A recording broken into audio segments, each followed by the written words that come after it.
Tonight is the beginning of the answer to the question of who is the best candidate to take on Mark Schauer and to win this center-right district back for the Republican Party, back for the American people, back for the people of this district, to represent the people of this district best.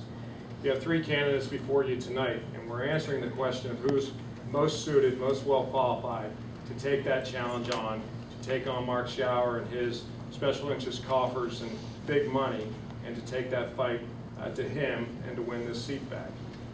2010 is going to be a referendum on the very identity of this nation. Make no mistake about it, Barack Obama is doing what he said he was going to do.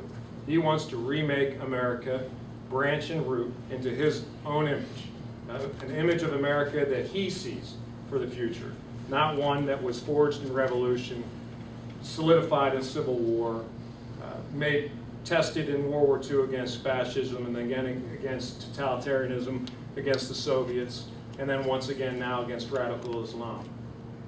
We are a nation that should be a proud nation, not a nation that is one that should be apologizing as our figurehead goes around the world, apologizing for who we are. We have nothing to be apologetic for. We are the greatest nation that this world has ever seen. In 200 years, we have proven that. We are a country set apart, an exceptional nation of people, and we should be proud of that record.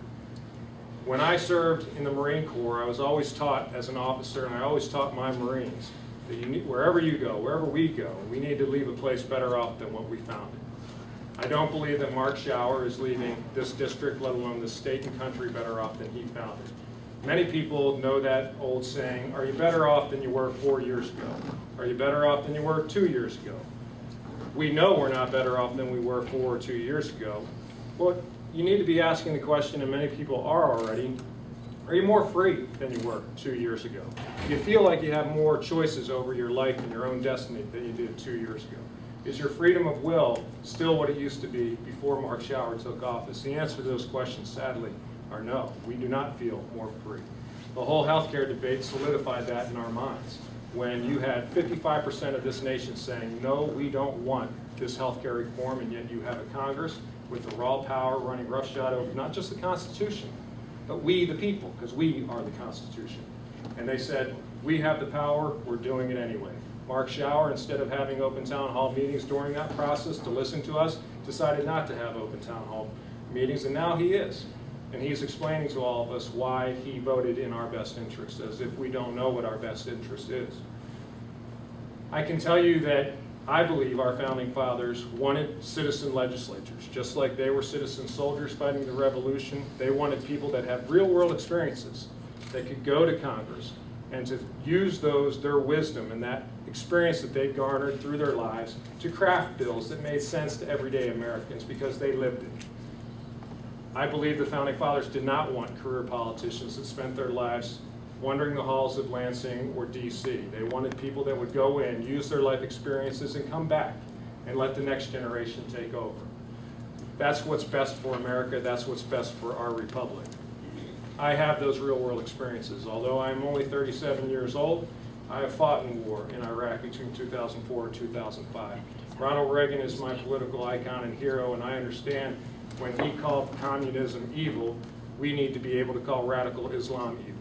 We are fighting radical Islam, and we need to meet it face forward because they are coming to us. We've seen that in Detroit at Christmas, and we've seen it in New York City as well. We need to keep pressing that fight. I lived on 2 border towns in Yuma, Arizona, and San Diego, California when I was stationed at those Marine Corps air stations. I understand the border issues. I lived those border issues. I'm a big business owner and a small business owner. I understand why Americans aren't growing their businesses right now because we have cap and trade looming. We have a president who has not shown the leadership on job creation or job growth. I also am a veteran, so I understand veterans' issues. And finally, I'm a father and a husband of a special needs child.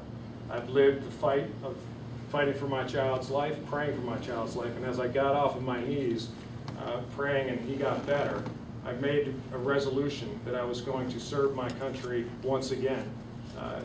I have a record of competent service to this country, just not in the halls of DC and it's not in the halls of Lansing. It's in the halls of the real world, and I'm untainted by Washington. And that is why I'm asking for your vote, and I'm asking for you to listen to what I have to say, and I ask for your support. Thank you.